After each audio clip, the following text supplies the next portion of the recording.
Hey guys, so how bad will things be after Brexit? Now, assuming obviously Brexit happens, which there's no guarantees that will be the case, I just thought I'd have a look because I think one of the key points that I find when we talk about Brexit is, since day dot, there's been, and in fact not even day dot, even before, the doomsayers were basically saying how bad everything was and how it would be terrible and this would happen and that would happen. And look, make no mistake, things have been bloody bad. There's no doubt about it. But very few things have happened that experts said would happen. Okay, in other words, the pound will plummet. Now, has the pound plummeted? Yeah, it has, absolutely. But it's not plummeted. It's actually dropped over a long period of time.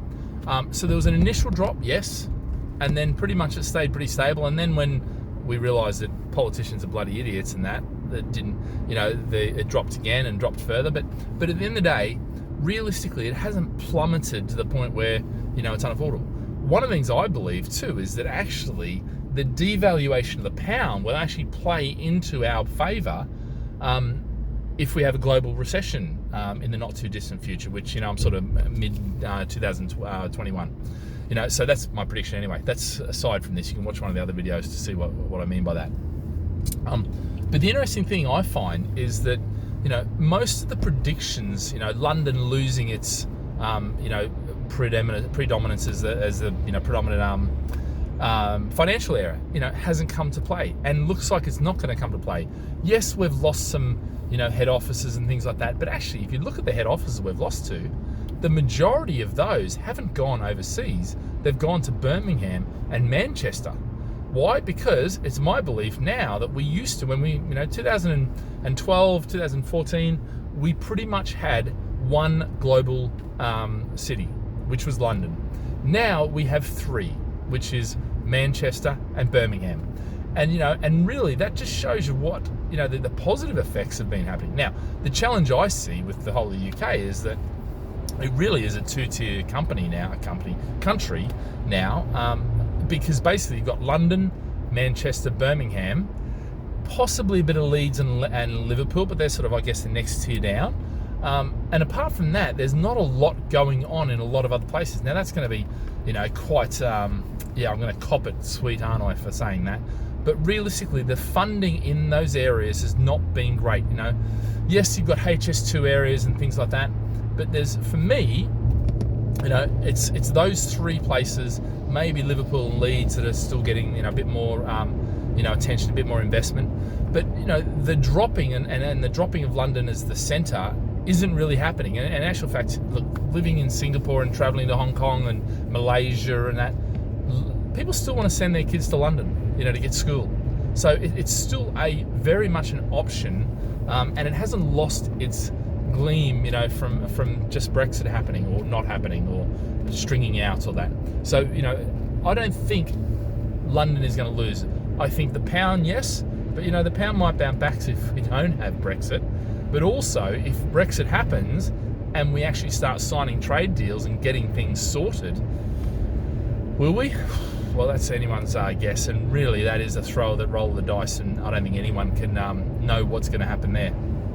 But look, bottom line is, neither of those have really come to thing. It hasn't plummeted to the point where, things are unaffordable. Inflation was going to go through the roof. Inflation hasn't gone through the roof. So there's one thing after another where the experts have predicted this to happen and it doesn't really happen, or it happens over a really long, drawn-out period.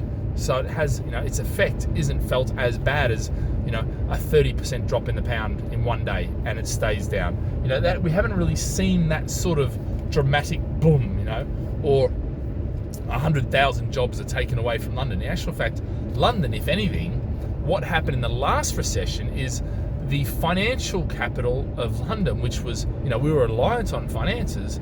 Now we've actually got, and we've got a thriving and a massively thriving tech industry there and startup culture, and to some degree it's almost bloody impressive what London has done. And this is why, I talk about London post-Brexit going the Singapore style. Well, you know what, if they can do that'll be bloody fantastic. Can they do that? Do I feel like they can really do that? I'm not the one to say. I don't think they can, but I hope they will. And so what other predictions? I mean, look, interest rates are going to go up. They haven't gone up, and they're unlikely to go up. And normally what would happen is if you go into a recession, things are slowing down with trade wars and all sorts of things. What you're going to have is the interest rates going up. Well, they haven't. They've stayed low, and normally you would drop them lower. Well, they can't really go much lower than this, so... and if anything, Europe has got the upper hand on us. Well, Germany's in recession right now. So, at the end of the day, we haven't been into recession. We've actually been performing pretty bloody well. We come out in the best perspective, and, we've pretty much kept that. So I think the bottom line is, whatever happens, whether we Brexit or don't Brexit, I don't think it's going to be as bad as the experts make out, which is a good news for most people. Now, that doesn't mean there's not going to be just some disruption and things like that, but I think most people are aware of that and prepared for that, and I hope you're prepared for that. For me, it's much more the focus is on the global recession that is overdue and arguably hasn't been solved since the last recession. The issues that were there are still here now, and they haven't really been addressed. They've just been band-aid and, just put fingers in the bucket of the water to stop the water coming out. But the reality is the holes are, and the pressure is coming building up again. So, yeah. But anyway, guys, have a great day. Live with passion. See you later.